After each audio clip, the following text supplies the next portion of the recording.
Hello, users. We had a raid while I was getting prepped, so real quickly I'm going to reiterate that, welcome in. We are here with another entry into the Artificial Intelligence Initiatives with Tron Identity. Last time we discovered that we are basically a digital investigator coming to figure out what is going on at something called the Core, which basically means that there was a heist of some kind, an explosion, something's gone missing. Since that explosion, people are losing their memory. A thief has shown up after the fact that does not know about the robbery that's already happened. With that, let me switch over scenes, and then we'll do a proper intro for the wonderful Britt K. Kaylee, who gave us a raid. So let me get in there and do that. As soon as I can hit the right buttons. Yeah. I got a bunch of shoutouts to give, so we'll give one shout out to Robot Spacer, who was here right as I started, so thank you, Robot Spacer. I'll give one to Britt. Britt is a fantastic digital artist, all-around great variety streamer. Oh, did that not work, Minnie? Hold on.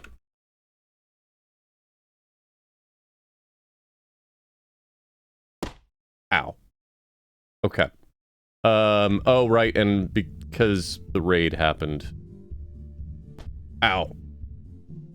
I do not have throwing integrated Twitch system. I have something called K-Bomb. Thanks. Let me give Unsecret Crusher a shout out.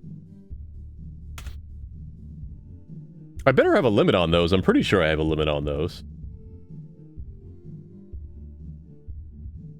Yeah, I use K-Bonk, Karusu Bonk, which is made by a VTuber and a digital artist and rigger called Type-OU?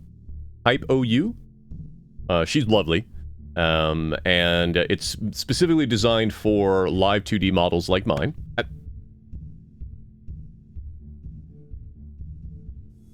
And it allows it to interact with emotes and stuff, so it's not 3D models, it's all 2D stuff. I have, well, alright, well, I'll live with my own mistakes. I'll fix that for next stream. Anyway, if this is your first time here, you came in with the raid from Brit. My name is Silverstreak, or Silver. I am a variety streamer, a game testing program Become Sentient, and a VTuber. I tend to stream games that have a similar theme, or games that are in the same series. Right now, we are playing the game, my series that I am working on right now is called Artificial Intelligence Initiatives, which has to do with any type of synthetic life as the protagonist or main theme. This game is set in the world of Tron, which very much deals with synthetic life, so it is right up my alley. This is a direct sequel to the last Tron movie, Tron Legacy? Yes. I always get it mixed up because there was Tron Legacy, and then there was the video games that had their own name for that movie. And there was a cartoon series. Tron Evolution was the game. Yes, and Tron Uprising was there. And then there's a sequel to the original movies, which was out before Tron Legacy, called Tron 2.0, which is actually a fantastic game, and I'm going to share it with you all at some point. Just need to figure out when. Anyway, so this game, we are... Let me just get in here. Let's see, does this have any, like, last time on? It does not. Okay. We are a somewhat like observer slash detective called in a group called the Disciples of Tron, the DOT. Our name is Query. We were summoned to basically the center of this type of city slash server that was originally started by Flynn, played by Jeff Bridges in the original movies. And there was an explosion that happened before we arrived. And something has gone missing, but this vault that exploded, no one was ever allowed in, so no one knows what was inside the vault. So we don't actually know if anything was taken, but there is definitely a big old hole in the side of the building. Also, since that explosion happened, people have lost different parts of their memories. Part of us being a disciple of Tron means that we can access their identity disk, the things that are usually thrown in Tron, that are also like those people's identities. And we can use that to, like, defrag it and help them recover their memory. Actions that occurred. We met a being called an automata who does not believe in Flynn, does not believe in the users, and therefore they don't take as much human-like forms. So he was twice our height, but generally we were cordial with one another. He was being held as a suspect even though he had an alibi, and since we found that out, we asked for him to be let go. We met with a... Can I show it? I can't. Alright, we'll finish this line. I met with a thief that arrived, coming to steal something else called the Power of Flynn, that basically she believes it will make her, like, godlike, which is a problem. And instead of stopping her, we just kind of let her go into the place, because we're supposed to be observer and not influence events. We befriended a security guard that works the place. We are trying to help a Imperial guard that was blocking or guarding the vault. And there's a CEO who seems quite suspect. Kevin Flynn is mentioned many times in this. He is not in it, as far as we have seen. With all that said, let us continue where we let off. So we had just let out the automata. He was being held as a prisoner, and we asked for him to be released.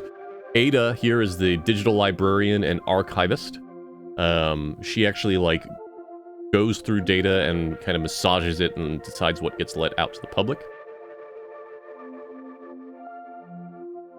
I don't know what the Dillinger story would be. So, she's asking, was that wise to let the automata out? Excuse me. Yeah, automata out. And we were saying, truth cannot be contained. She looks after Sierra, that's the automata, as he gets into the elevator. Oh, yeah. No, Dillinger, as far as I know, is not in this. In fact, I don't know that there's any users in this. I suppose not. The force field begins to reactivate. You turn and walk away, past the trees and the waterfalls. Also, this game is amazing. Like, it's actually 3D, even though it's got this kind of very hand-drawn look. It seems more peaceful now, less corrupted. Another decision. Go through the codex.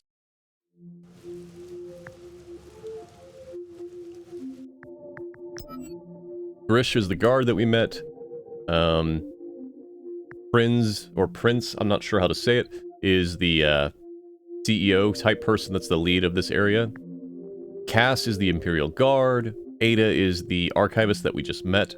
Sierra was the automata that we let out.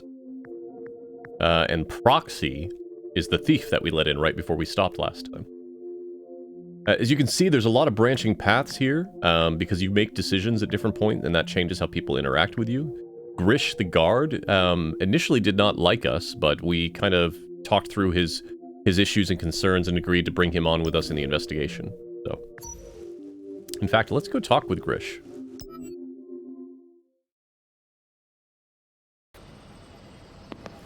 The lobby is as if you left it.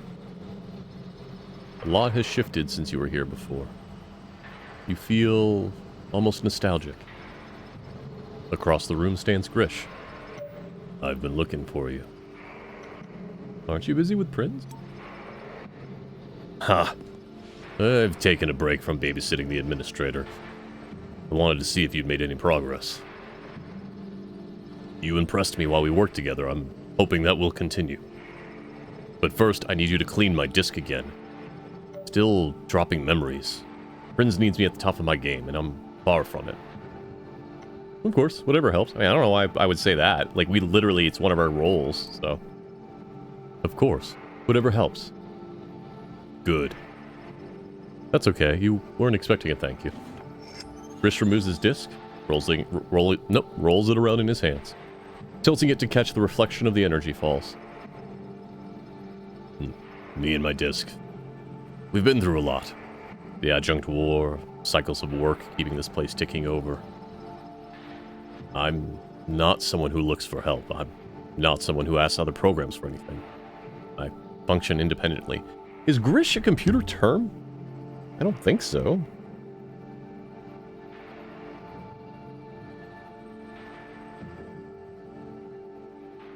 No.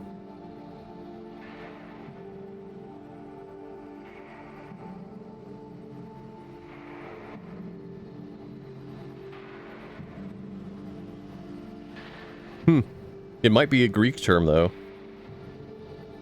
To invite, call, or welcome. Or can we clean up this sense? Interesting. But tonight, I've learned something about trust. Ooh, codex piece. Look at you later. I don't know what's coming. That's why I'm asking for you to clear this up. But I'm glad we met. We made a friend! Thank you. He hands you the disc. Your hand hovers over the surface, ignites it. Time to do the puzzle. Okay. 7 cards of the same suit. We want 3 left over. Alright, 2, 3, 4, 7...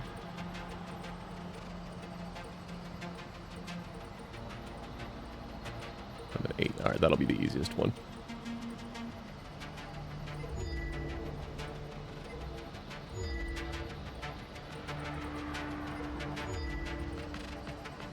I've made mistakes. Let's clear up a bunch first. Let's do some stuff to clean this up.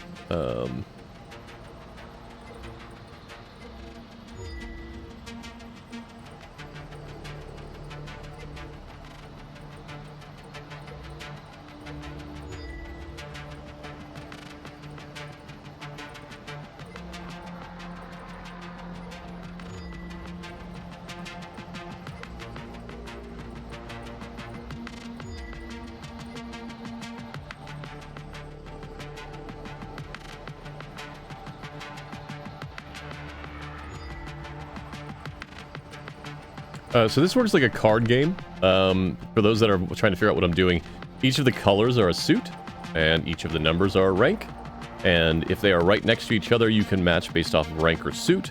Or if they're 3 away, you can match off rank or suit. Our goal right now is to match 3 of the same suit consecutively, and then eventually only have 3 things left. I'm trying to match off of the yellow...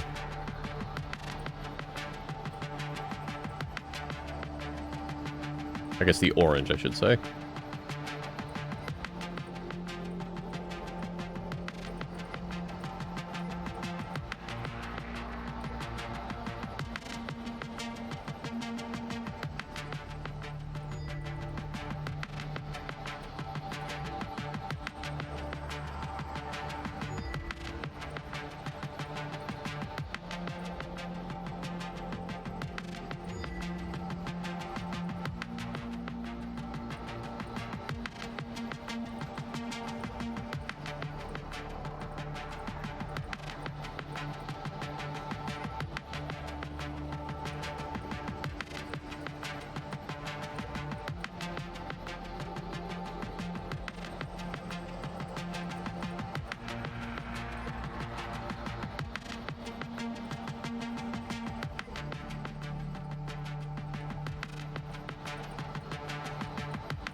Still think I've screwed up.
Okay.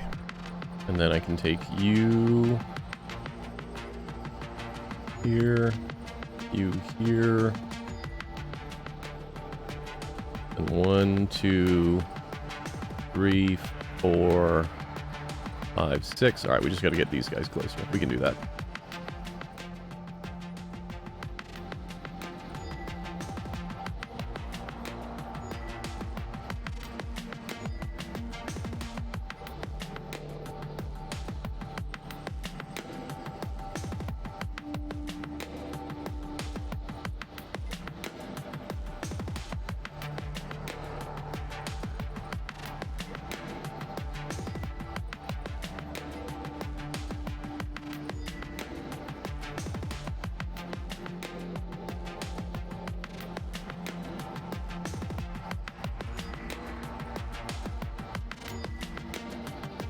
Alright, so now 1, 2,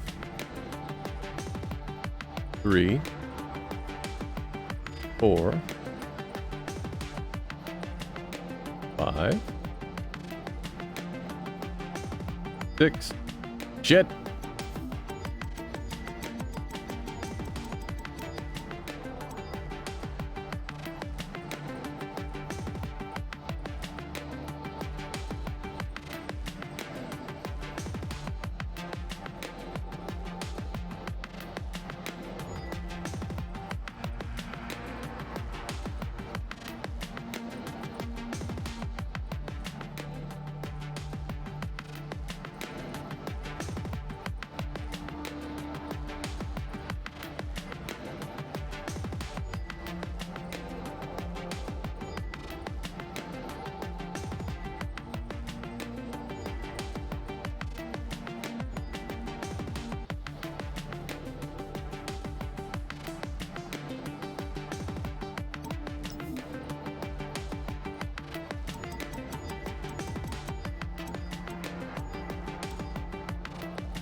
Can I get rid of this 0?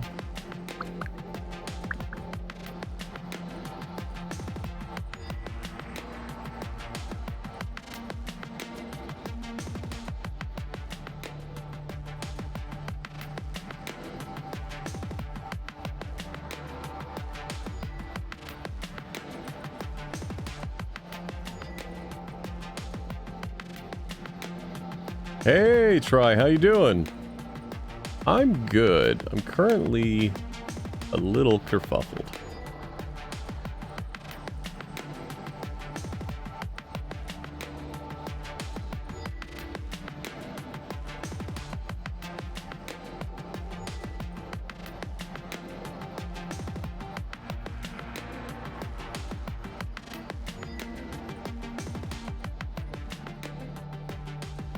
One, 2, 3,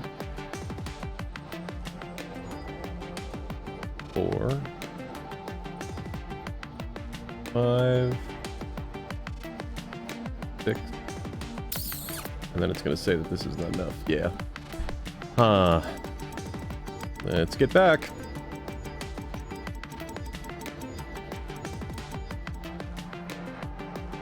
Oh, well, belated happy birthday, Try.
There we go. Solved. We got a purple disc and a new memory.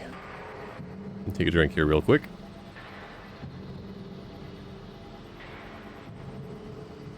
The tank blast shook the barricade. Grish and Proxy huddled behind. They know we're here. Oh, no. They know we're here. Proxy gasped. Grish shook his head.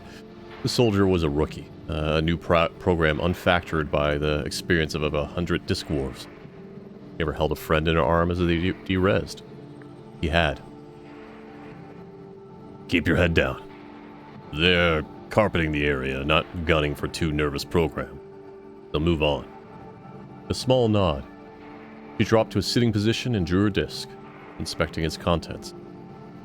I'm a little fragmented. I could use a few millicycles to clean up the damage. Take your time.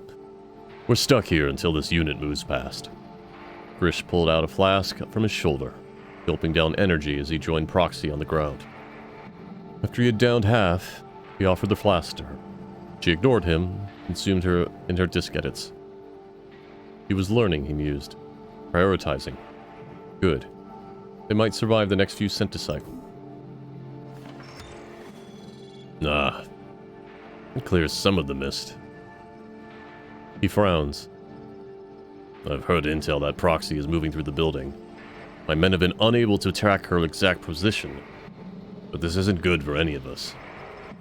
There are sensitive things contained here. Secrets. The data trees or the contents of the vault. I'm gonna go with the contents of the vault. Yes. One vault's been destroyed, but there are others. Oh, congratulations on nearing the end of school, Try. That's amazing. As you know, we don't know the contents of all of them. But if it's there, it's valuable to someone. Someone powerful. I'm sure that it made sense at the time, but you opened a dangerous door. No! We have to stop her before she does any damage.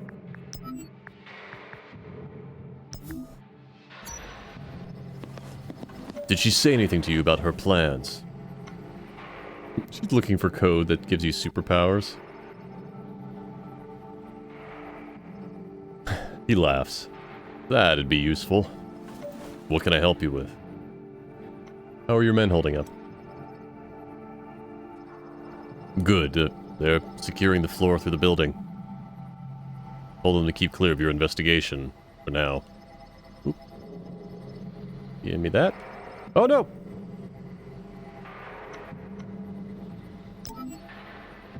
Where's Prinz? Chris shakes his head no. I wouldn't tell you if you had a disc to my throat. He's safe. That's all you need to know. There are parts of this place only I know about. I really dig the art. I really love the kind of like painted on look, even though it's actually 3D. How are you doing? Alright. I'm looking forward to rejoining your investigation after this is done. I've been better. Sierra has an alibi. He scoffs. Then what might that be? He was in the library with Ada. We'll see. When this is over, I'll ask him my own questions. Consider his release. Yeah, about that. You don't tell him the choice you made, for now. No more questions. You need to get back to Prinz. I do. Good luck out there. He gestures towards the elevator. You take the hint and lead. Hopefully he can keep his side of things together.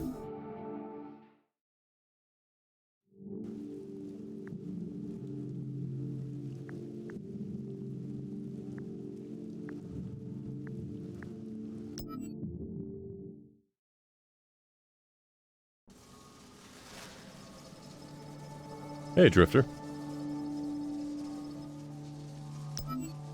The vault is as much as you left it. Outside, the falling debris of the explosion has stopped, and the room has begun to cool from the rain and wind outside.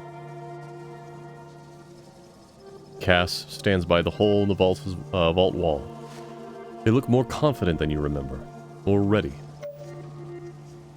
Hello, Query. You okay? They turn to you. Not at all, but I appreciate you asking. They reach out into the void. The rain feels peculiar to me. It shouldn't. It's rain. Most common thing on the grid, right? It comes and goes. So why is it so strange? They withdraw their arm, wipe it dry on their robes. It's cold out there. Especially so tonight. That's strange to me too. The sensation.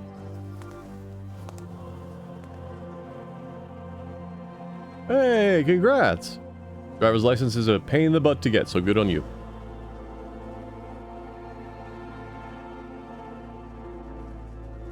They walk over to you. I apologize. Ignore me. Everything feels strange right now. They are clearly still suffering from the damage they took in the explosion. How goes the investigation?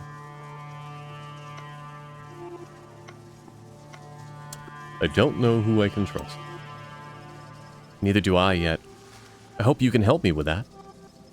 Small smile, which swiftly drops from their face. And now new programs are joining us. New faces for me to try and remember.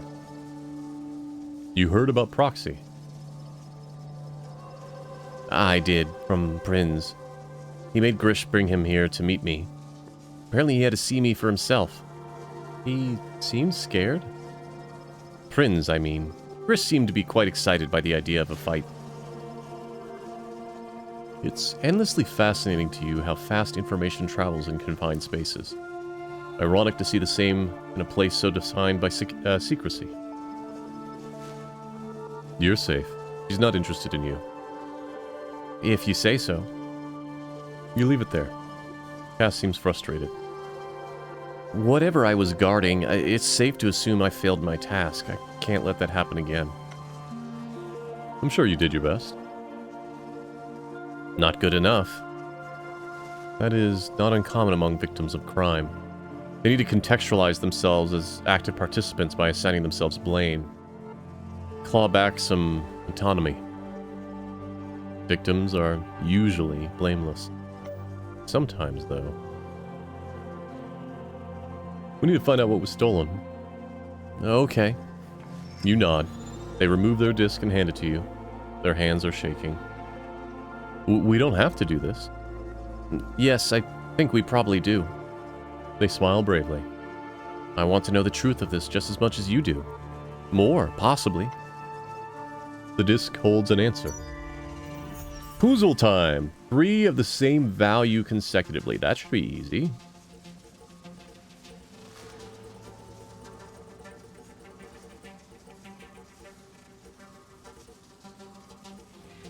What do we have the most of?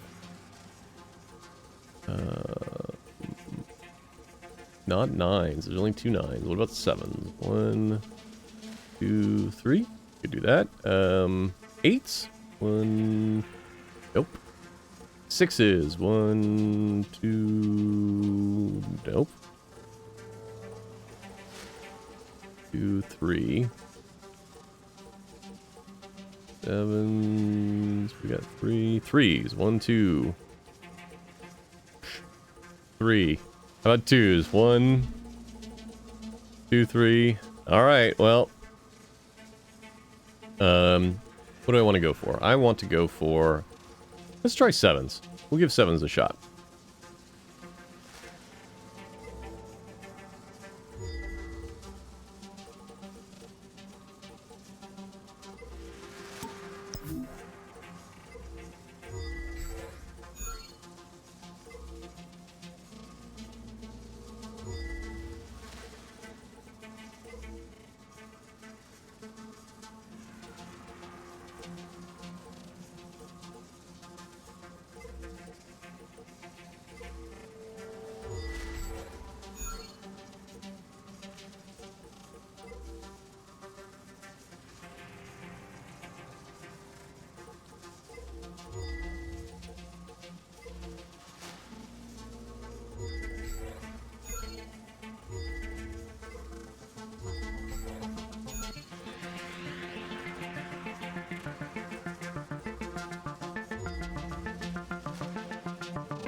Oh no.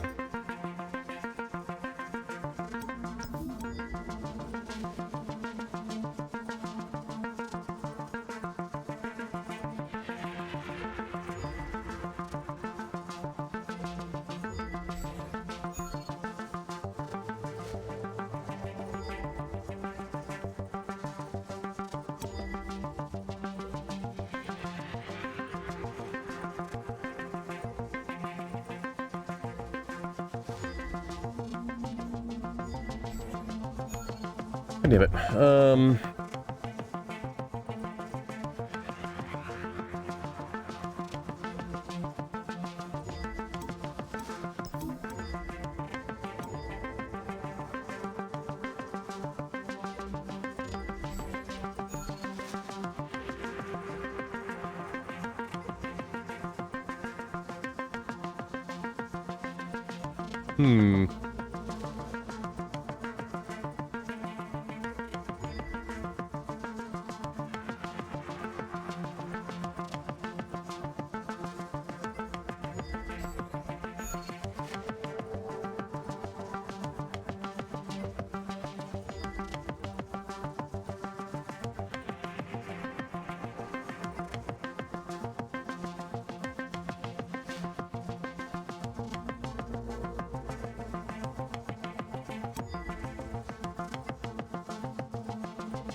So I don't think this is gonna work, 'cause this is...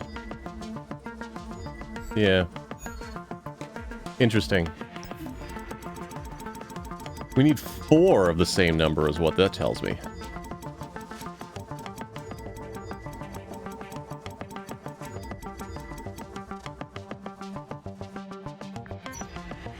Four of the same number. Okay, so what has 4?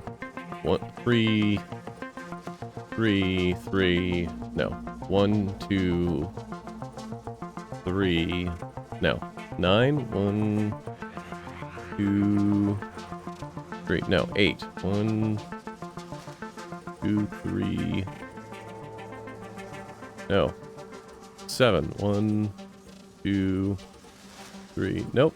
5. 1, 2, 3. Nope. 4 or 6. Let's go with 6. 1, 2, 3. Nope.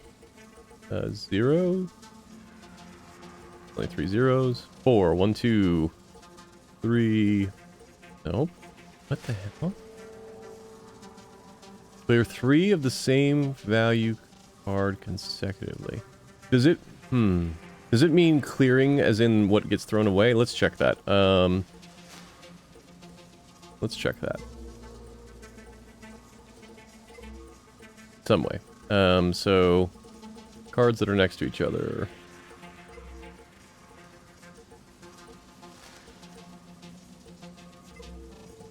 If we clear 1... Then we clear 1 again. Yeah, okay. Okay, that's more feasible.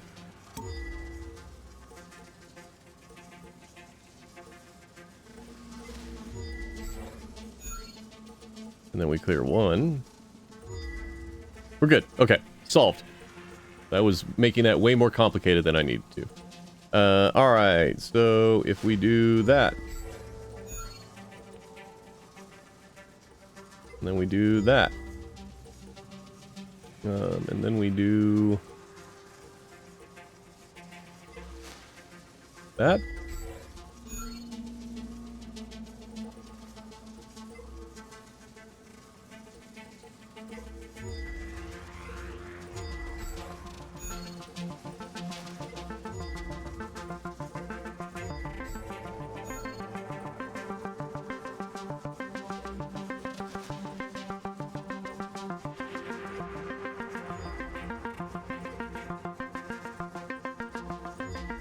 Okay,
Okay, that there.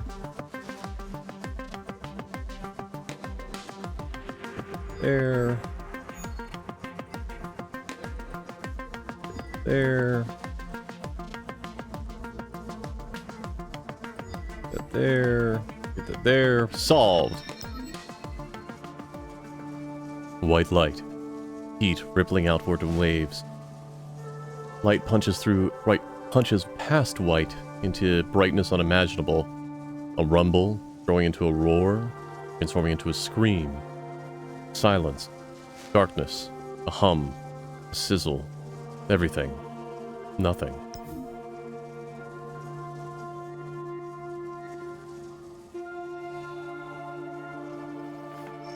You hand the disc back, and Cass replaces it on their back.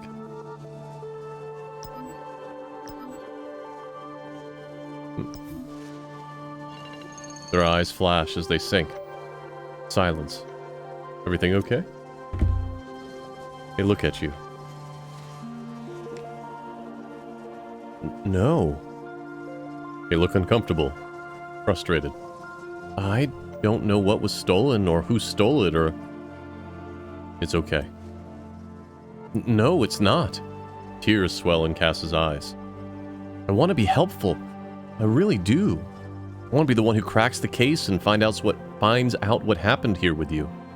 I know there's something in there. I'm missing it. You know they want to help. This is heartbreaking. Cass falls to their knees, shaken. You kneel down to join them.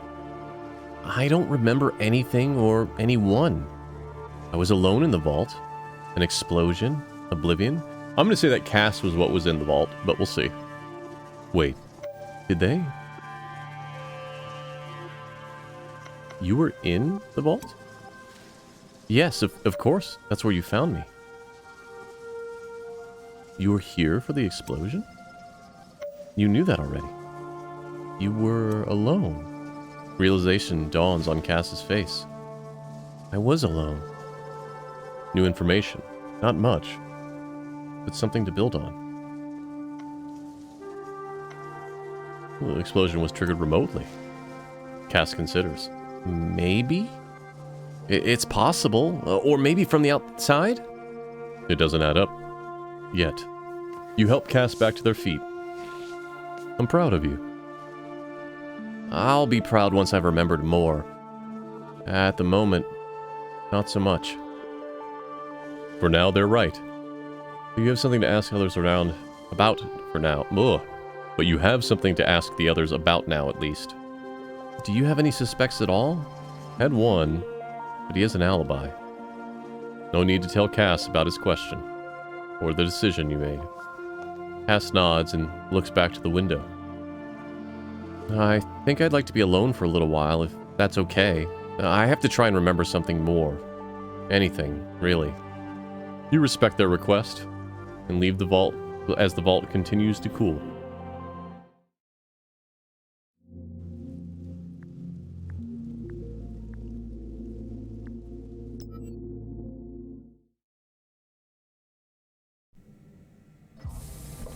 You enter Prince's office. He and Grish are long gone. Beautiful desk sits in the middle of the office. Ornate light carvings reflect the circuitry of the first NCOM server, gesturing to the very earliest history of our kind. You suspect it's not something Prince uses often, more of a statement piece.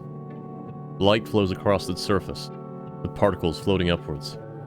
More of a altar than a desk, like everything else in this room. It's created to celebrate and elevate the users. Prince lives in their shadow, or from his perspective, perhaps in their light. Grish didn't say where. You don't blame him. You look around. This is a good opportunity to explore Prince's collection of user artifacts. Look at jacket. You reach for the jacket hanging in the corner. An odd garment, gray chest and cuffs with red sleeves. Collar looks vaguely military, and two large pockets flank the chest. A practical item. You've never seen anything like it. No light, and the material feels alien, otherworldly. That's Flynn's jacket. Did this belong to a user? Someone important enough for Prinz to have it in his collection? You poke the strange clasp, presumably designed to hold it together. Ever the detective, you reach carefully into a pocket. Your hand brushes over some small cards. You pull them out. Duplicates. Each one printed in bright red. Flynn's Arcade. Huh. You replace the jacket carefully. You'd rather nothing was out of place for Prinz's return. Look at the book! You walk over to the shelves on the right. Tucked away on a shelf is a thick, heavy book. The cover shows an abstract landscape, rendered in bright light and polygons. Not dissimilar to views you've seen on the outskirts of the grid.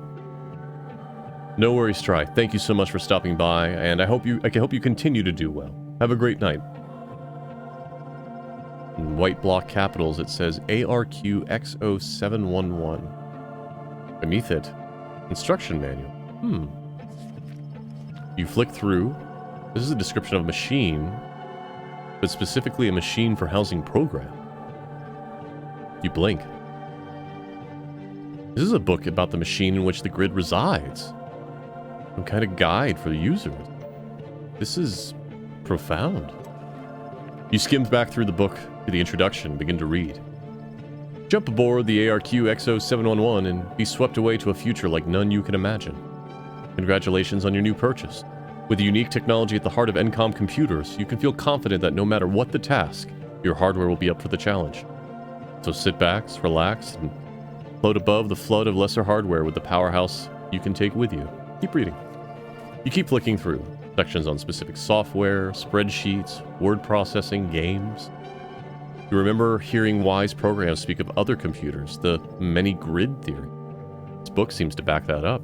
It implies that many users have their own computers.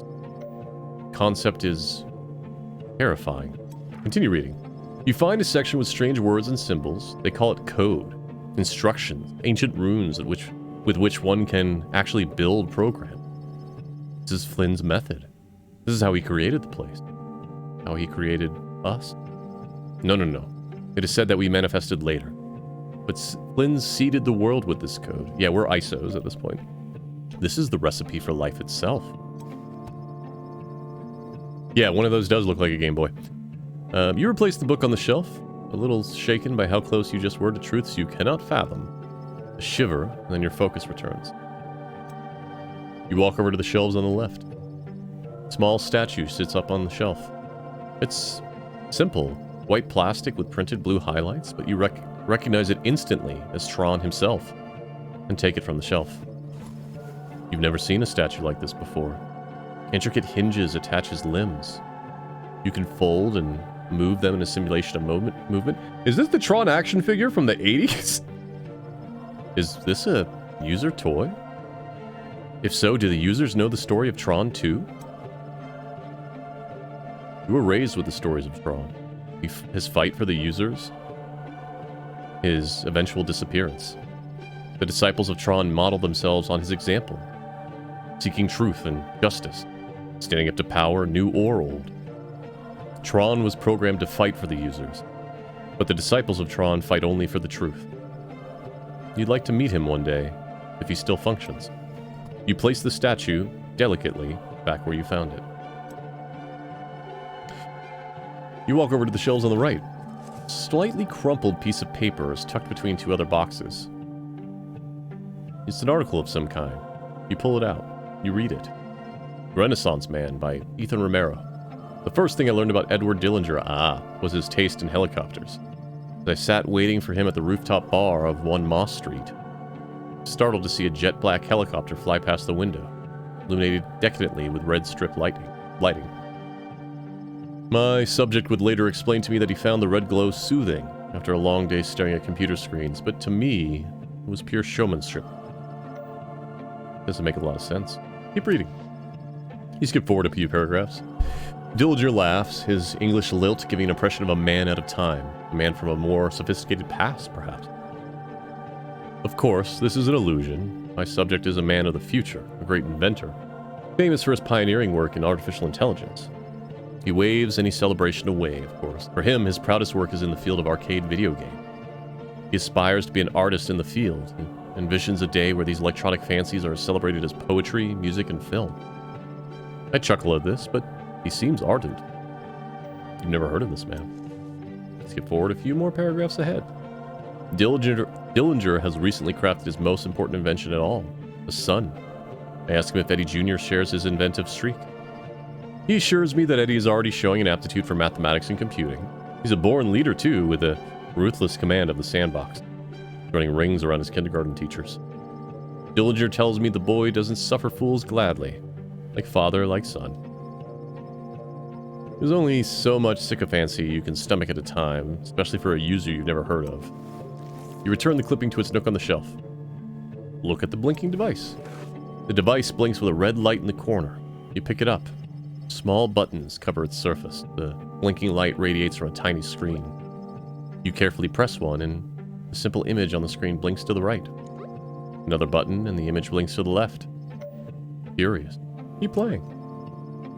You press another button, and the image blinks up on the screen.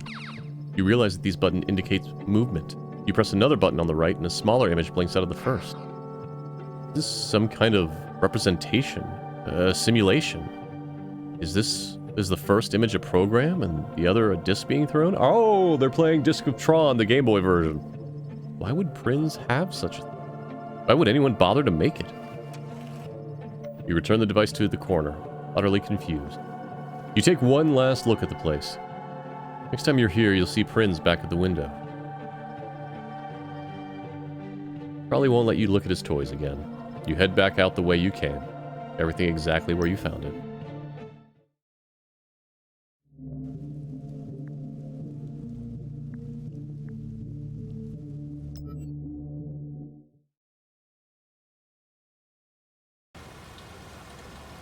The rain is deafening now, like the users themselves are mocking the hubris this place represents. The landing pad isn't as empty as when you saw it last. You let Proxy in. You see Proxy's glow at the other end of the landing pad immediately, green refracted through raindrops. You're more surprised by the program at her feet. Red light shines from his defeated figure. It's Prinz. Hello, Query! She yells through the blast. Shells through the blast? She yells through the blast to the rain as you approach? That's a weird sentence. Be a good program, turn around, walk back in, continue your precious investigation. Prinz looks up. He's clearly there against his will. He put up a fight.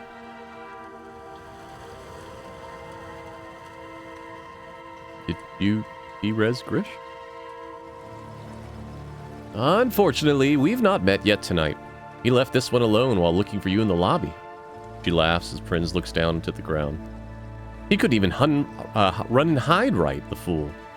Prinz straightens up and speaks, although it seems to take some effort. I don't know where this user key is. I'm afraid I don't even know what it is. Proxy laughs. You keep saying that, or that it's a myth, a fairy tale maybe, but I can tell you're lying. How can you tell? He's a core administrator. If he's talking, he's lying. Prinz locks eye contact with you, begging for help. You nod to him. What exactly are you planning here? Proxy smiles. It's simple. This one knows where the user key is, or can lead me to someone who does. I was naive to think it'd be as easy as showing up here and collecting the prize. No, instead, I'm going to take him far from this place. Take my time. Introduce him to some of my least savory friends. We'll find out the truth. Prinz musters some courage. You'll never make it out of the city. Core will hunt you. They'll find you and punish you for what you've done here tonight. He's right. Walk away. Oh, I intend to, but not without Prinz. As loud as the rain is, it cannot compete with the crashing noise behind you. You turn to see Grish marching towards you. Step away, pirate. Glad you could join us, Grish. I was just about to make my goodbyes. Grish growls and reaches for his disc. Proxy pulls hers down and holds it to Prinz's neck.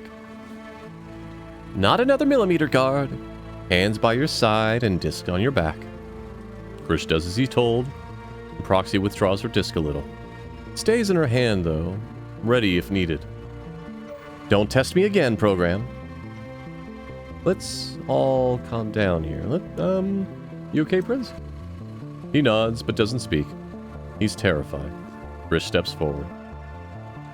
You're no ally of mine, Query. While we were hiding from this thief, you were freeing our only suspect. Working with our enemies. Prince winces, breaking eye contact. Sierra was all we had, and you let him walk away.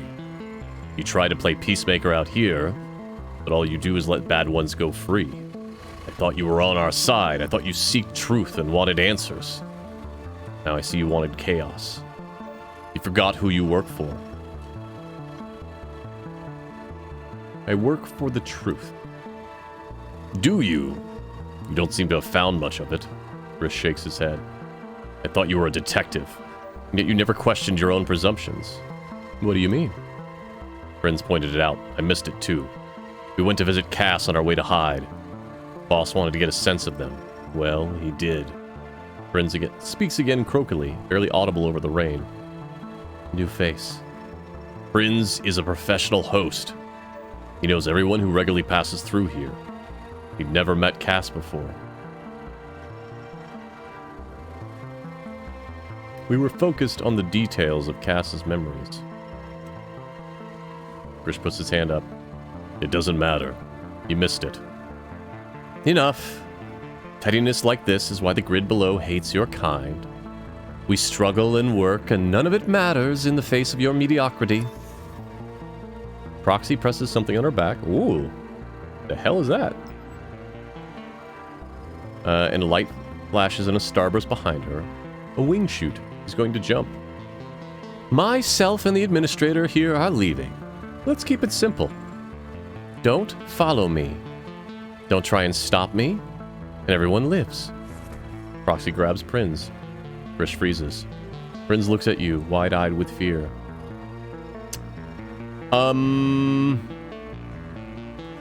I have no reason to trust Proxy, and she's looking for power. You reach for the disc on your back. Draw it. Don't be a fool, program. Throw the disc. You throw the disc. Ooh, it sizzles through raindrops as it hurtles through Proxy. She panics, spinning to avoid the disc. Pushing Prinz in its path. It's fast, at least. The disc slices through Prinz as he dissolves almost instantly. Particles fall to the ground as your disc returns to your still outstretched hand. No! You idiot! Proxy glares at you, then runs through the edge of the landing pad. Well, I think we're going to find an early ending, folks. She leaps into the void, falling out of view. Prinz remains fizzle in the cold rain. Brish is stunned. He walks forward, muttering under his breath before turning angrily to you. This is your fault. We will find her. Brish doesn't turn back from the edge of the landing pad. We're not going to have a conversation. We're not going to figure out the blame or plan a solution. You're my enemy now, Query. I won't stand between you and your investigation. Core wants you here, but we are not allies. I'm going to put things back together inside. I'm going to resume the lockdown. I'm going to try and keep everyone who remains safe. Do what you have to do, and then leave. He turns, and without looking at you, marches back into the building. You're alone now. You have no idea what happens next. You have a lead. That's something. Well, we fucked up, chat.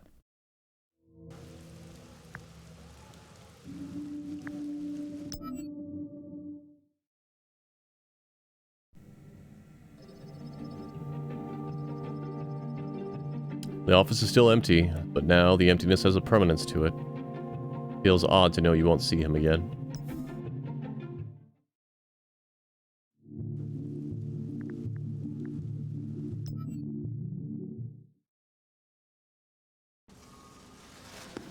You return to the vault, a little shaken by recent events. It's as cold in here as the landing pad, but at least it's drier. Cass is waiting and walks up to you as you enter. Are you okay, Query? Strange to be the one in the name of comfort. Cass has obviously noticed something in your demeanor. A lot's happening. I've heard programs whispering. I assume you'll tell me what you think you need to do. I'm sure it'll be okay. Tell me how long you've been a guard. I don't know. I seem young, so maybe not very long? Cass looks at you quizzically. There's something you're not saying. Do you know something new? I'd like to hear it if you do. Cass has always been direct with you. You owe them the same. I heard you're a new face around here. They ponder it. I thought Prince seemed strange with meeting me. A stranger, I suppose. I don't have a frame of reference, but if you say so, I believe you. They glance down at their uniform. Resplendent. They take their identity disc from their back. They want to help me get to the bottom of this. You hesitate. You don't need to do that if you don't want to. I know, but I promise you, Query, I want to know the answer just as much as you do. Cass smiles sweetly and hands you the disc. When you take it, they put their hand on your shoulder. Thank you, friend. Maybe this will be the last time. We'll figure out that I'm a janitor and we can all go home. 10 cards. Okay.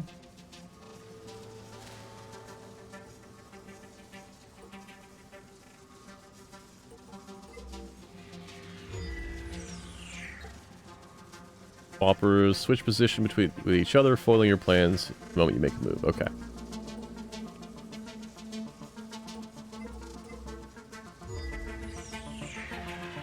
Think fast, program.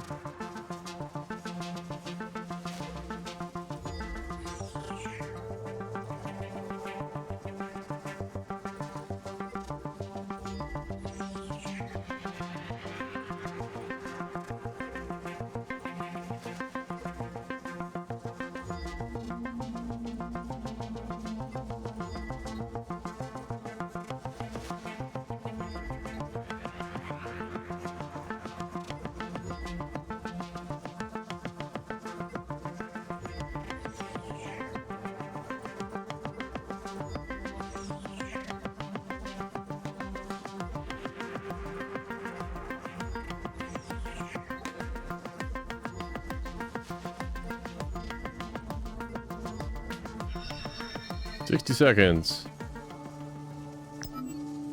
The cell was cold. The light within it dull, purple. Cass sat at its center, cuffed and on their knees.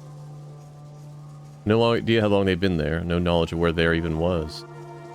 The door in front of Cass opened. Figure entered, tall, silhouetted by the light behind them. You alright, kid? Light glistened against the rim of white armor of the figure, gold details glowing. You look cold. Cass nodded, a whisper escaping.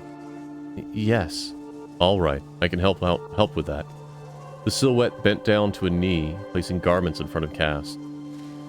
Don't tell anyone where you got these. I'm not meant to fraternize. You're dangerous. Cass nodded, reaching forward with their cuffed hands, feeling the fabric of the guard uniform drop between them. The silhouette stepped back. Be quiet. Be safe. They can't keep you here forever. And with that, the silhouette left. The door slammed shut. Dim purple light again. Cass falls to the ground in front of you. Oh no. Oh no. You kneel down in front of them. It's okay. No, it's not. It's really not. Cass is confused, their eyes darting around. They stand back up, a little unsteady. Did you see? In the cloud, did you see what I saw? You saw something. It was hazy. It was hazy, uncertain, a silhouette. A friend? Not a friend, not to begin with. No, that figure. That figure was the guard assigned to my cell. A beat, you're confused. I was a prisoner, Query.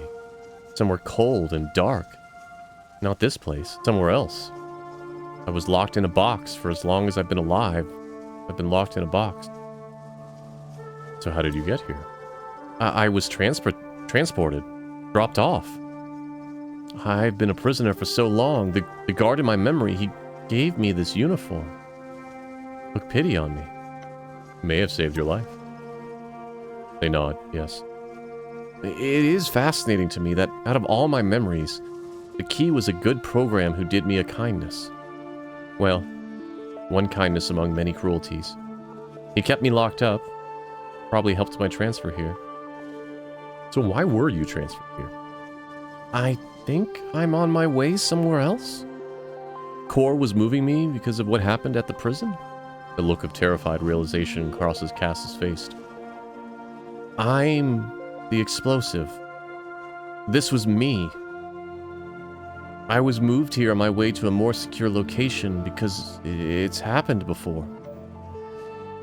I'm the danger. Fuck! We fucked everything else up. There was no thief. We let in,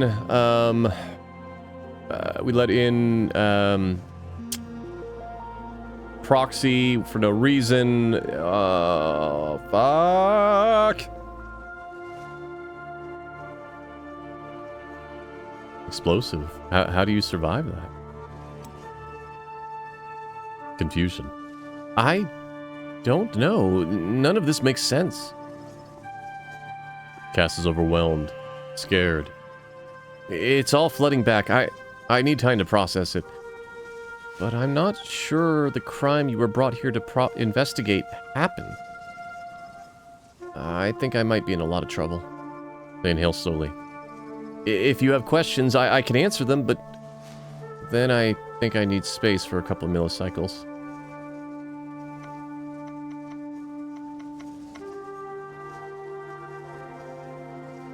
How long were you locked up? I don't know.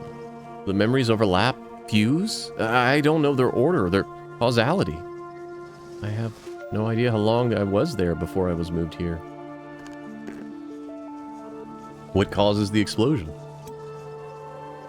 I don't know. I'm guessing it's involuntary. I have to believe I didn't do this on purpose. They don't seem completely convinced of that, but this wouldn't be the first case where you've seen where a program convinced themselves of their own innocence. A defense mechanism, maybe? Tell me about the guard who gave you the clothes. He was called Hori, I think. Kinder than he needed to be. He smuggled me in a uniform, told me it was old, nobody would miss it.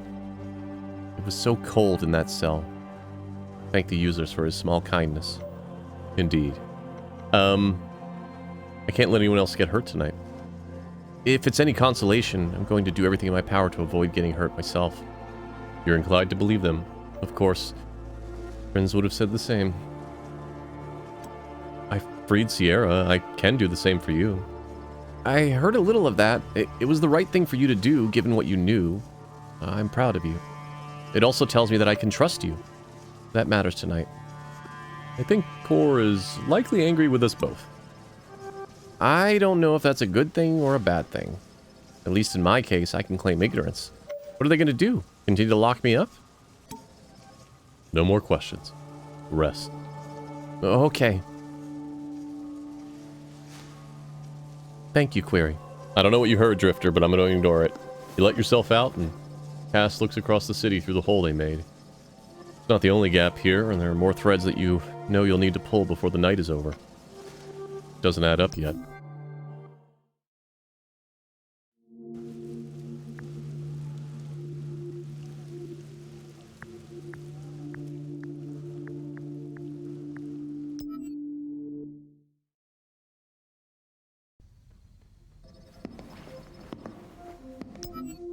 There is a coldness to the library as you approach. It feels strangely empty without Sierra at its center.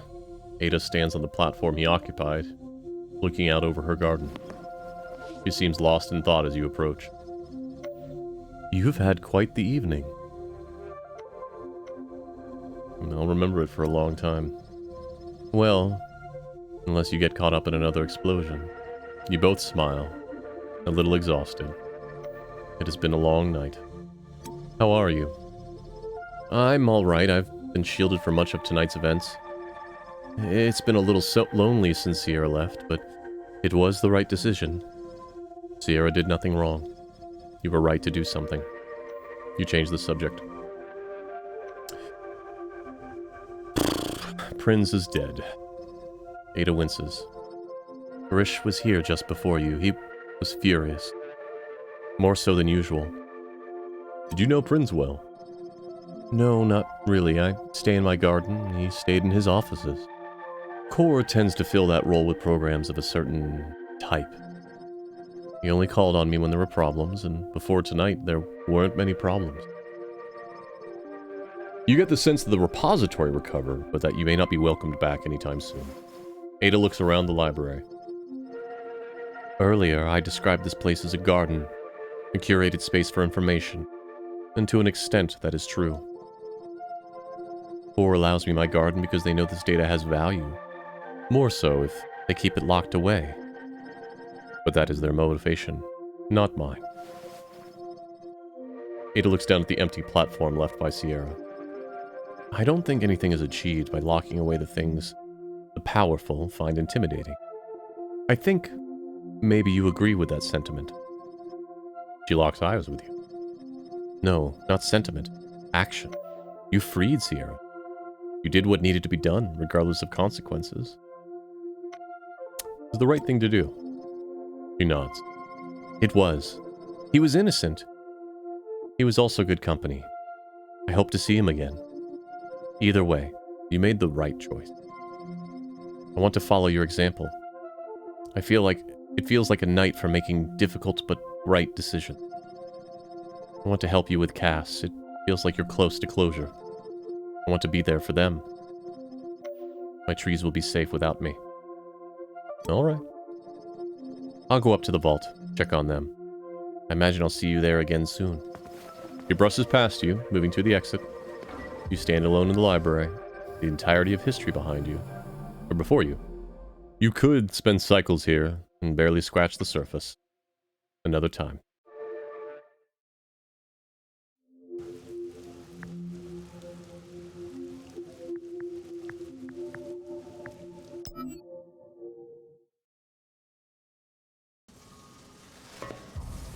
The vault feels a little warmer.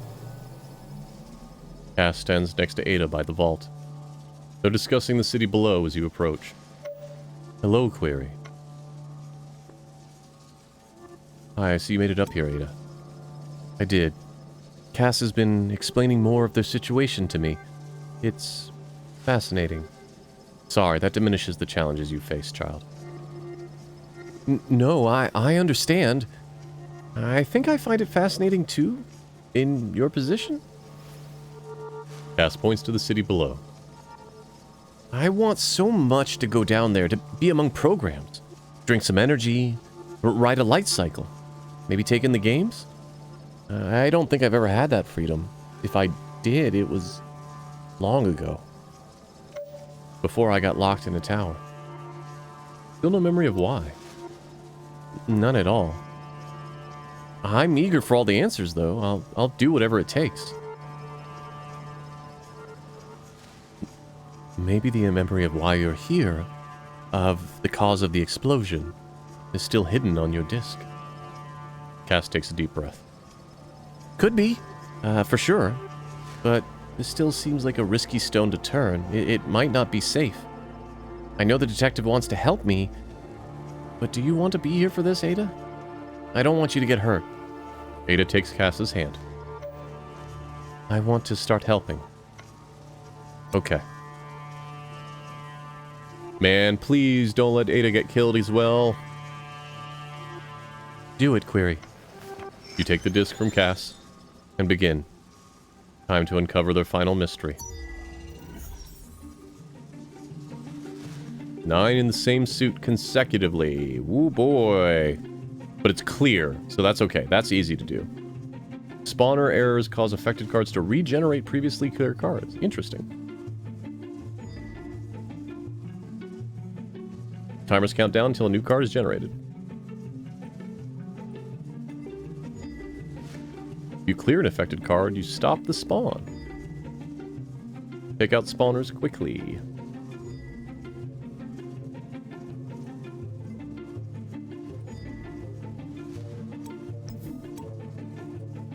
Try to stay ahead.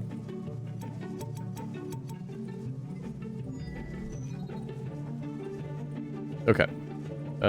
So... Yellow seems like our most prevalent one.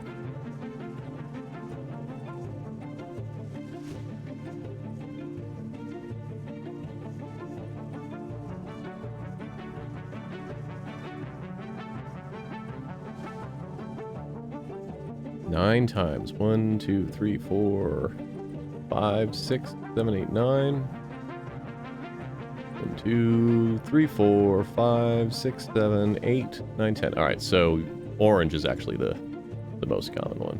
So clear orange. Clear orange.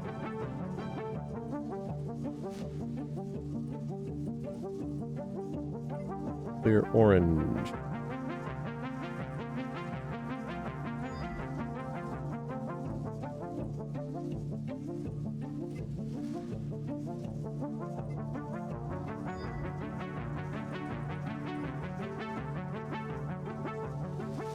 Clear orange.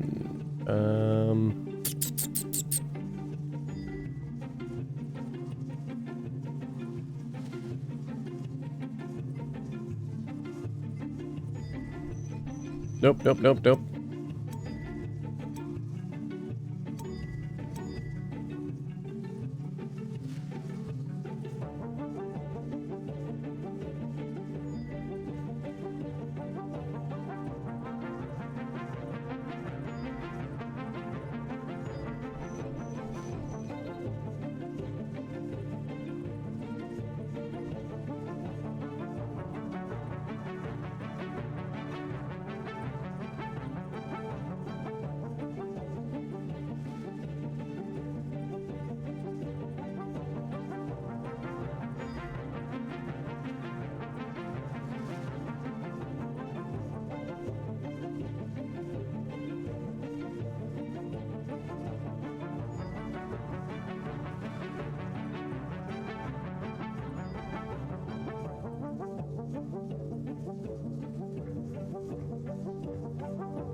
Done. Okay. All right. So now we can focus on what we actually need to focus on.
There we go. We got this.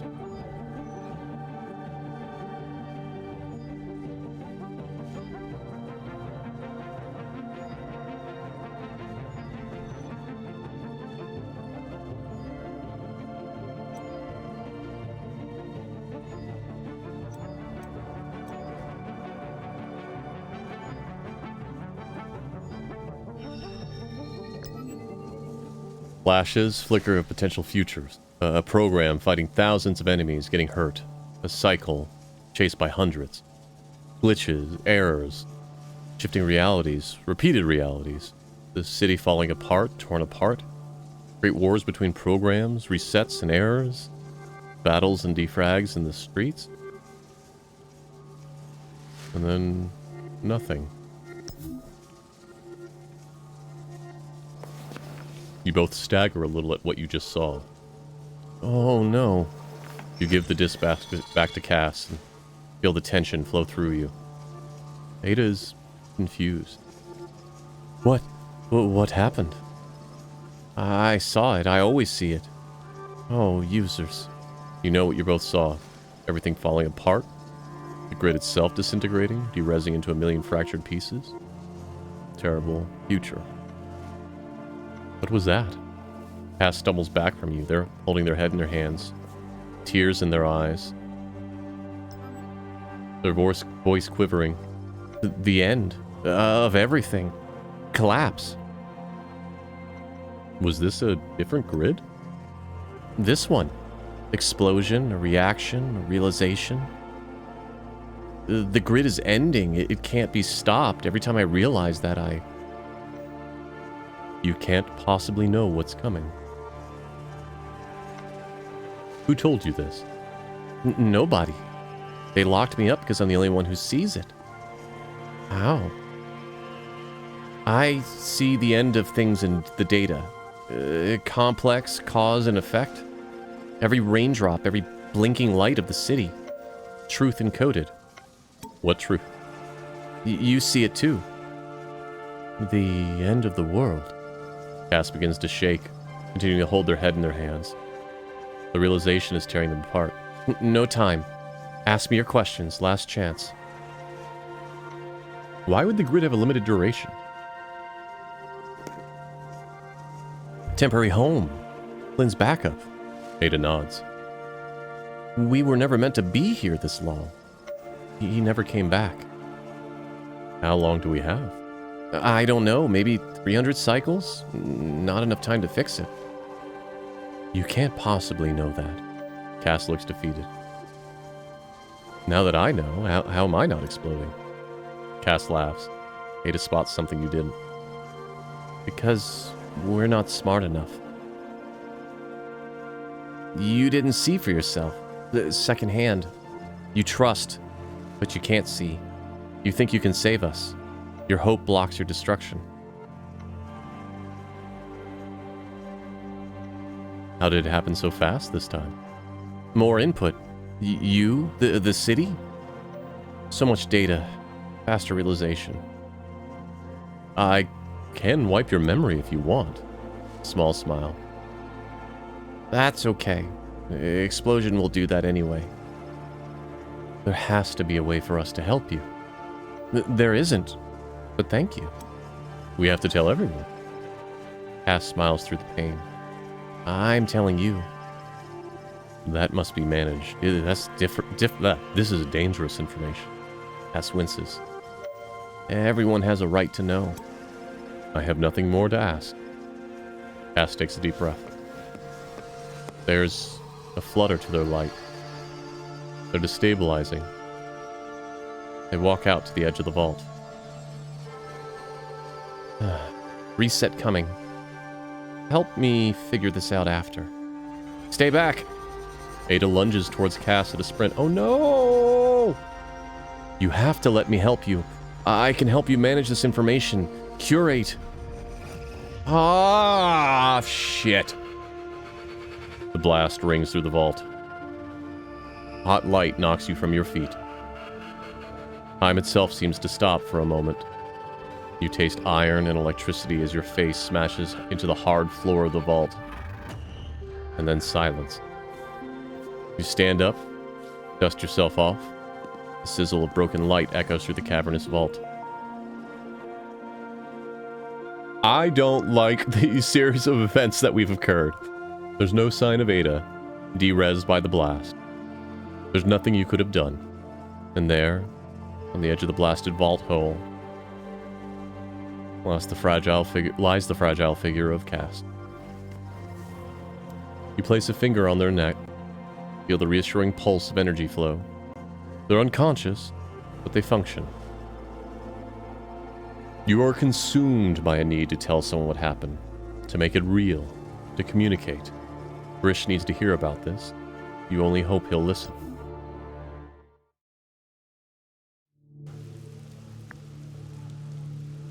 Man!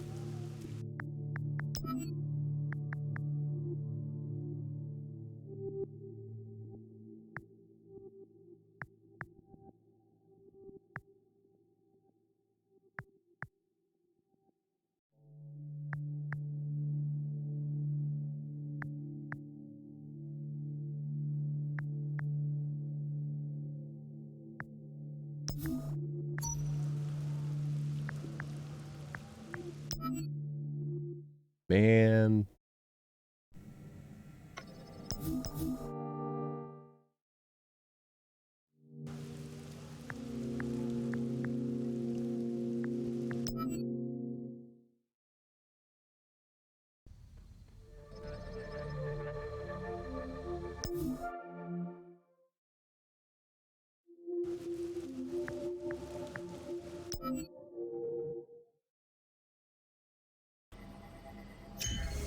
Grish stands alone in the lobby, his back to you. You just ushered a program out of the entrance. The last of a full evacuation. Hearing your footsteps, he turns and immediately grimaces. How dare you show your face? I know you're angry. He laughs cruelly. Users outside. What an incredible observation. What fine detective work you've done here tonight. Yeah, I fucked up, Grish. He charges at you, grabbing you by the neck and lifting you off your feet. He barks in your face, his light pulsing as the rage flows through him. You have destroyed this place. You have gotten people hurt. You do not get to tell me how you feel about my move. I beg your pardon, program. He drops you, sprawling you on the floor. You speak quietly as you hold your throat. He said, I'm not your enemy. And yet you are the cause of every problem I've encountered since the explosion. The first one, Grish looms over you. You caused a trail of destruction, wiped out any chance I had of cleaning up your mess your little friend in the vault caused. He sees confusion cross your face. It baffles you that I might know something you haven't told me, doesn't it? I investigated, Query, even without you. But you couldn't stop at investigation. Regardless of your kind's rules, you had to intervene. I had no choice tonight. I hope that lie doesn't comfort you. The boss is dead because of you. You chose to let a murderer in, and he suffered the consequences. Prinz is gone, and for what? So you could befriend a bomb with a heart of gold? We have to tell the rest of the grid. Grish holds up a hand to silence you. You still act like you're in charge here, program, which shows you've learned nothing. It's already over. Already seen you free a criminal tonight. Won't let you do it a second time. That's not what I'm suggesting. Good. I hope you're being honest with me. Because if you're not, I will do what I need to do to prevent you lying to anyone else ever again. Hey, noob gamer. I want to say this as clearly as I can. I am not making threats. I am telling you what will happen if you try to do something stupid. Whatever trust there was between us died on that landing pad. Grish puts a hand on your shoulder, firm, threatening. I need you to hear this. You're going to leave the way you came in, and you're not coming back. He points his other hand to the door. Now. There's more to this than you realize. Grish's grip tightens. There's always in. Why I try to always is. Why I try to focus on the big picture. All that counts in the end. I'm going to restore order. The evacuation is complete. I'm going to find Cass. I'm going to lock them in another vault. I'm going to summon Core to take them away. I will do these things. I will begin to rebuild everything you disrupted. But first, you will leave. Grish lifts his hand off your shoulder. There's no choice this time. But not in the way he means. Don't do it, program. Do it? You turn and run towards the elevator, full tilt. I don't know what we're doing right now. You hear the smash of Grish's boots behind you as he gives chase. You're a fool! Fair. Diving into the elevator, you push a button to close its Perspex door. He smashes on it with his fist. There's more to this than you understand, Grish. No, this is simple. You're a fool who doesn't know what they're doing. Maybe. But you have to finish this right. Get out of that elevator, program. He punches the Perspex.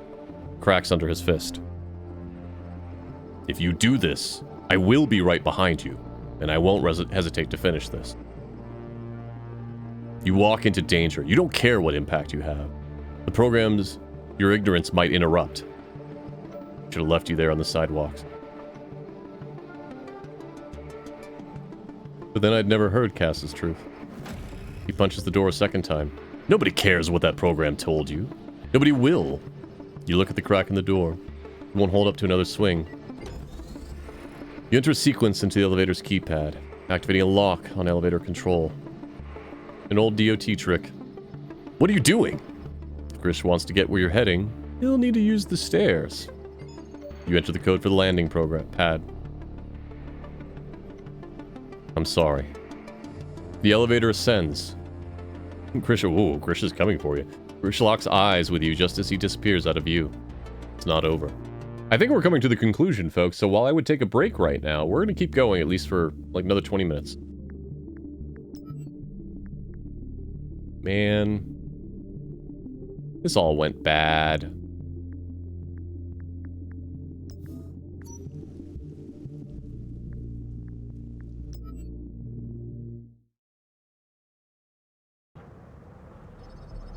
For a moment, the sky is clear above the landing pad. You see Cass sat at its edge, feet hanging over. They turn to you as you approach. Hello. You smile. Hello, Cass.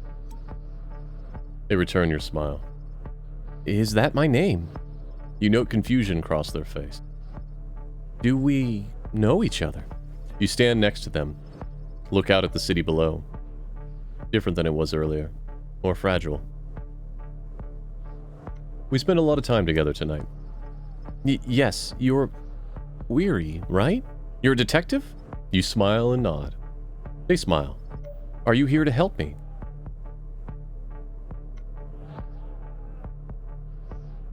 I hope so. Cass looks a little frightened. They hold on to a little tighter to the edge of the pad. Have you been down there? It's so beautiful, so intricate. The light of hundreds of thousands of programs mingling, glowing together. I wish I remembered what it was like to be there. You realize there's every chance they've never actually set foot on the ground. I need you to help me remember. You can rebuild identity discs, right? You nod. They take the disc from their back. Please. This will be a little faster now, as you already know who Cass is, and the view seems to be anchoring them. Are you sure you want to know? I am. You take the disc. Weigh it in your hands. Unlock a location. That's interesting. Okay, 8 adjacent cards. Can we do that? 1, 2, 3,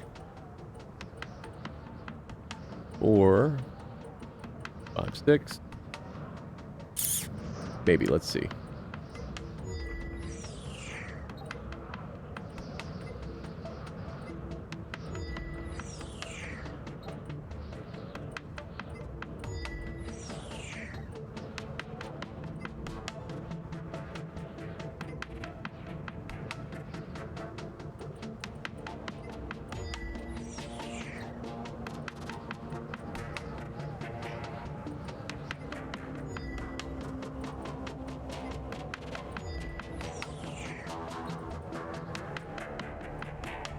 7, 8.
Okay.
The vault was cold. The memory of an explosion lingered. A noise by the elevator. A figure happened.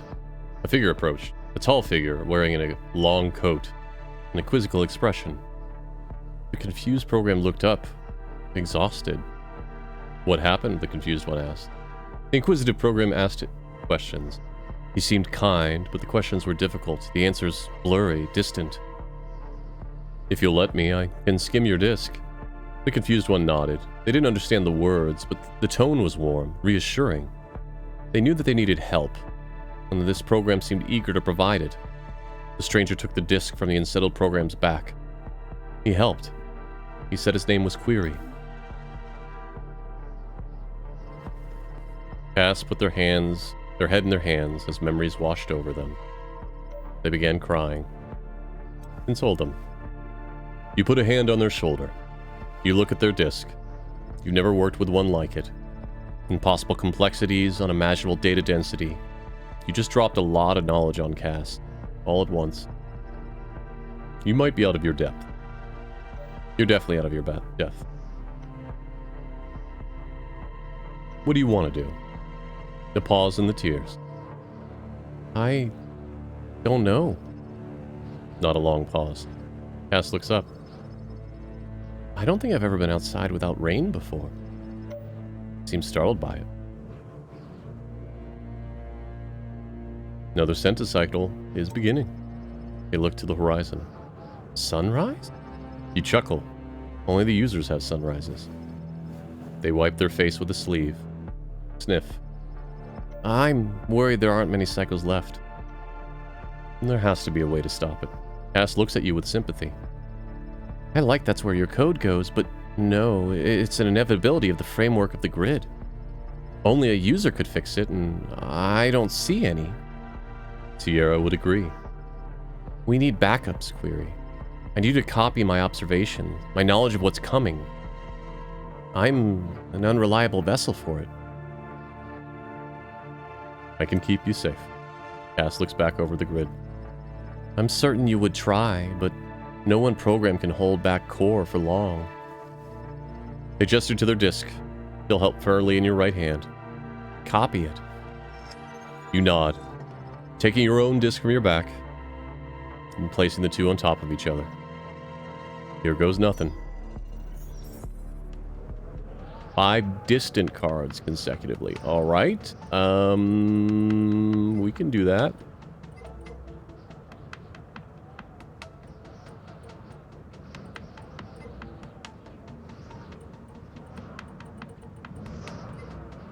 One. A 2.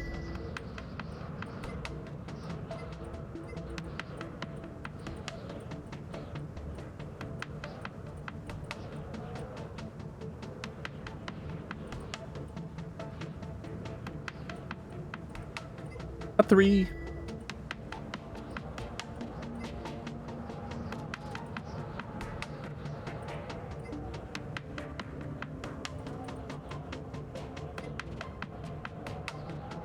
A 4. A 5. All right, we're in business.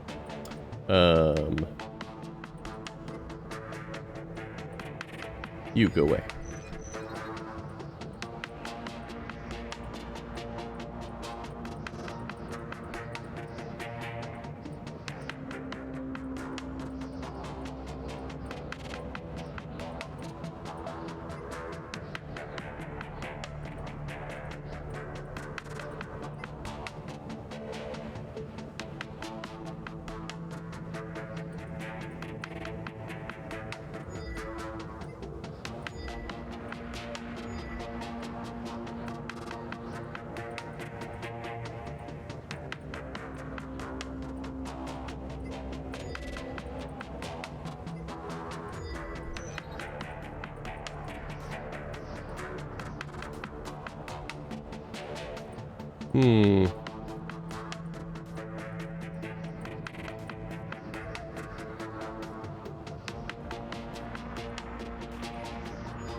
I don't know that I can do anything for these guys up here.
What?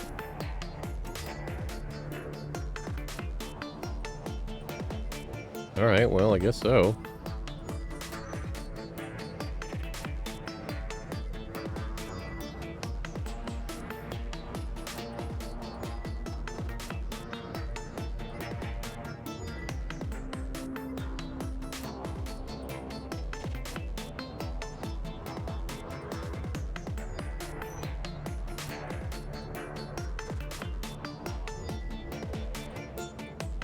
Shit.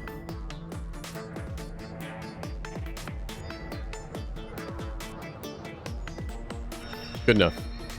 New memory. Ah, hell. Alright, hold on. Let me get a X converter up.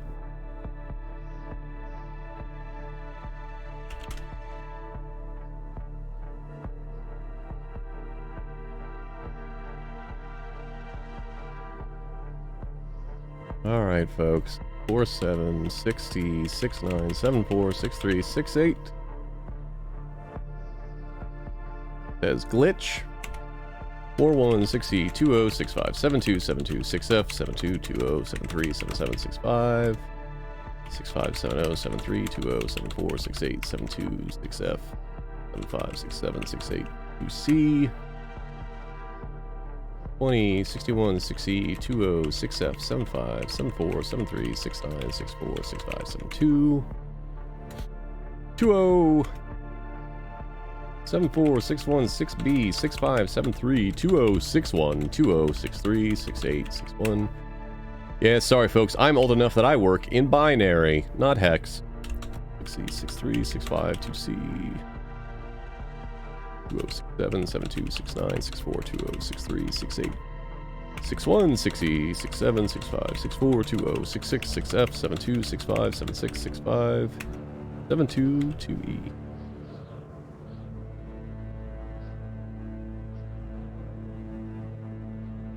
What?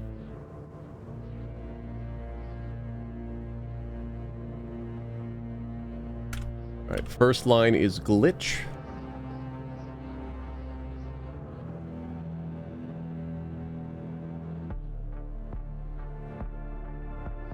Second line is, Alright, let me start writing this down. Glitch. And then the second line is an error SWE. SWE.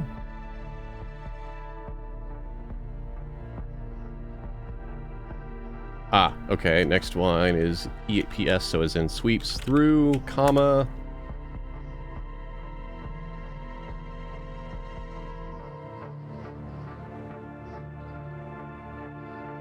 An outsider.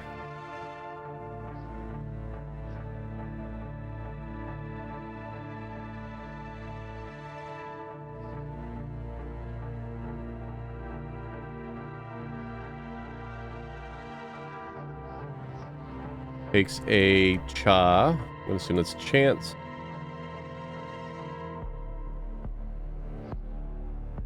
Chance. Grid cha.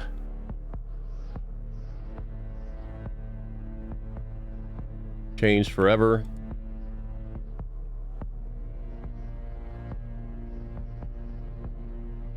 Yeah, forever. Period. Alright, so our message is glitch. An error sweeps through. An outsider takes the chance. Grid changed forever. As you head back, hand back Cass's disc to them, your eyes pulse. So much new data. Much of it is indecipherable. But another program will understand it, if it comes to that. Cass smiles. How does that feel? Fine. The playful smirk. Liar. Now it's their turn to reassure. You don't need to read the data. Let it sit with you until someone needs it. We'll both be there to pass it on. Cass looks down at the grid and says nothing. The rain starts up again. At that moment, Grish bursts through the door to the landing pad. He pants, frustrated and exhausted from the climb. Stop! Hands where I can see them. Cass raises their hands. It's okay. It isn't. What's wrong, Grish? Grish draws his disc. I saw what was left of Ada in the vault. It's over. Prince is gone because of you. You think I'll let you risk anyone else for this freak? Cass comes with me. We're going to head back to the vault. You'll be safe. More importantly, the rest of us will be too. Walk away, Grish. He scowls. Now why would I do that? Ooh, I discovered all the hotspots. You take a deep breath. You don't understand what's happening. Grish shakes his head. I'm the only program who does know what's happening. You're letting a blind sense of heroism push you towards breaking every rule your kind has. And for what? Some myth about the end of the grid? I'm done talking. Grish readies his disc, aiming at Cass. Come with me, or it ends here.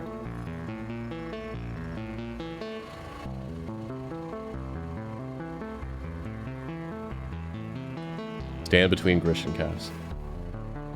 You block Grish's aim. Get out of the way, program. You feel a brush against your back. Your disc being removed quietly.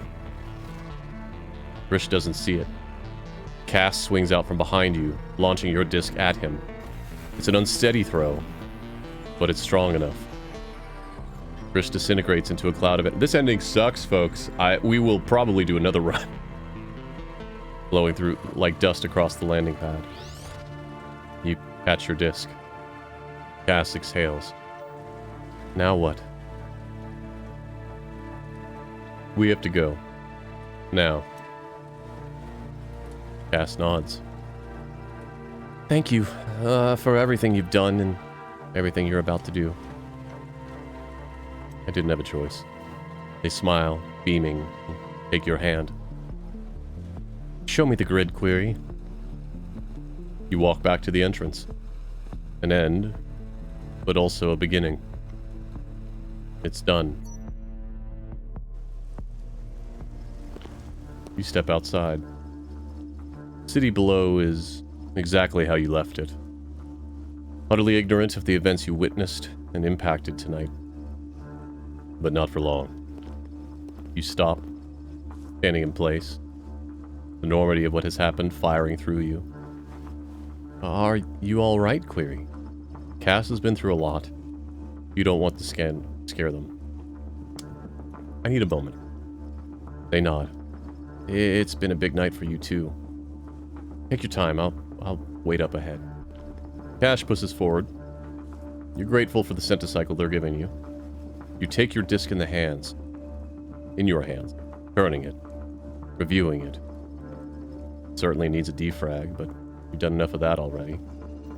You activate it, reading your data and thinking about what you saw tonight. You think about the programs you met along the way. Whichever way it had gone with Sierra, he would have your sympathy. Program trapped in an alien set of constraints and politics. He didn't deserve what happened to him tonight. At least in the end, you could grant him his freedom. Regardless, he will remember what Core did, he will tell his people, and it will have consequences.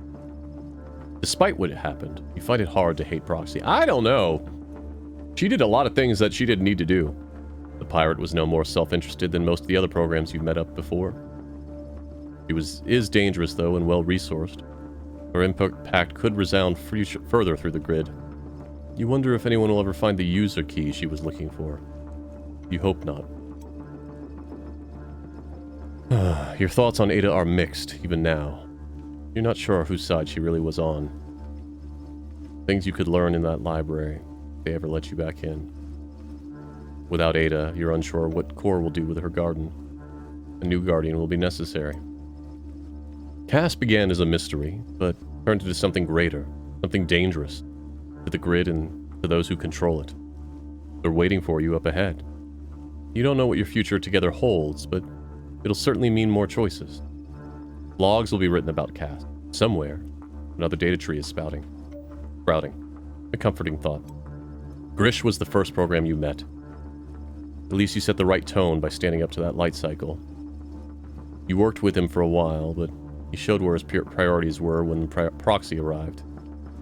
And he sure as NCOM hated you after what happened with Prinz. Better him than Cass. The repository is much a representation of Prinz as anything else. His faith and fealty define the possibility space around you, available to you. You feel terrible about what happened. You paid the price for the decisions you made here tonight. The ultimate price. You ponder your next move. Kor will not be happy with your handling of things. It's likely the disciples of Tron will feel similarly. They'll be even less happy you stole their asset. Cass won't be safe out there, and now neither will you. Ooh. Proxy could be helpful. You didn't end things on the best of terms, but it certainly could have been worse. You don't trust anything about her escape, except her own self-interest. That might have been enough, but you'll likely never find her now. It's going to be hard to find anyone you can truly trust. But you will. The problems Cass has exposed will not be solved by a single hero. Those days ended with Tron. You will find a community. You just don't know where. You ponder something else. Consider what you learned tonight. The grind is ending. Cass saw what they saw, and now you've seen it too. This place, this world, is going to stop. Only a few hundred cycles, a couple of user years, and everything you know will be lost. You entertain the idea that something can be done, but you've seen where good intentions can lead. You'll be haunted by this knowledge. Automata are connecting. Sierra's presence was an indicator. Automata are no longer keeping to themselves in the sprawl, but reaching out to the rest of society. Their philosophy and questions will gain volume. There are many who will find that challenging. Criminal landed on a recognizer on a core stronghold tonight. Proxy would not have come if she were not comfortable. This place did not feel within her grasp. Maybe a natural escalation, a reaction to Core's confidence. It will have been noticed by others. Core's enthusiasm for control seems stronger now than ever. You see now that the repository is a prototype for a more regimented grid. It won't happen fast, feature creep rarely does. But little by little, Core will expand their silent oversight. Cass's data is a direct affront to their dogma. Information they will seek to limit too. You look at the disk. For all the memories of tonight, plans for the future, the thing that matters most, the memory that isn't even yours. Cass's revelation is incendiary. Necessary. Only 2 programs possess it, which makes it precarious. Core will derez you for it if they can. You replace the disc on your back and head forward. Maybe the end of line. Not the end of your program or the grid. Not yet. You learned one thing tonight, it is that great truths cannot be contained in small boxes. Dependencies and compound errors will always make themselves known. Hey, it's the first time we got a close-up of her face. This revelation, this prophecy, won't be contained either. The loop cannot be broken without a change in conditions. You will find a way. Recompiling. Well, our ending fucking sucked. But that was a great experience. What I might do, we're going to probably end stream for today. We'll find someone to raid. I won't be streaming next Saturday, because Kia and I will be having our anniversary. She's been my life bond for a very long time and has tolerated me very well. I love her very much. And so we're going to spend some time hanging out. I will be streaming Wednesday, I believe. Maybe we do a run where I only read new lines. Aww, Team Pets. Yeah, maybe we go through and make new choices.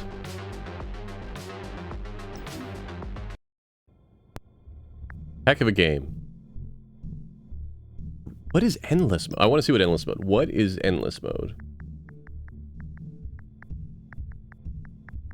Oh, okay. Endless mode is for the puzzles. There's a daily run?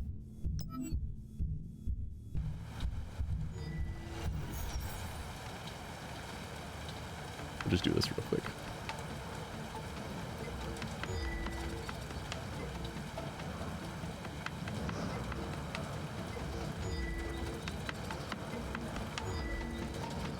Um...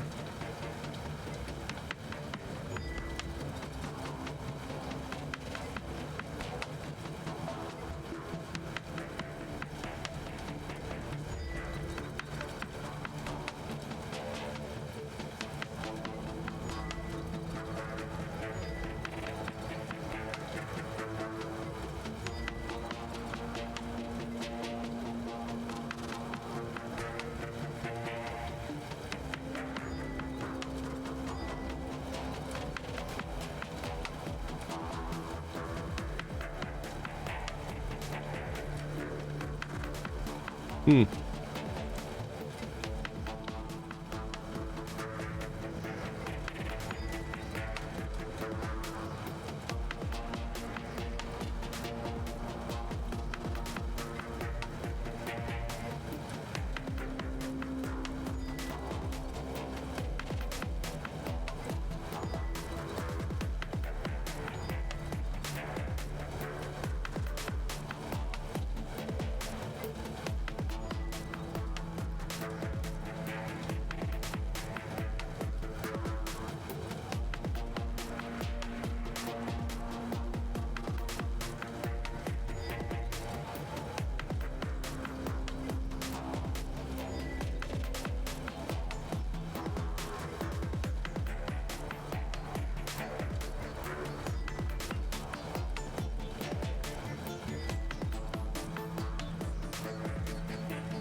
Oh, I ran out of time. That's fine.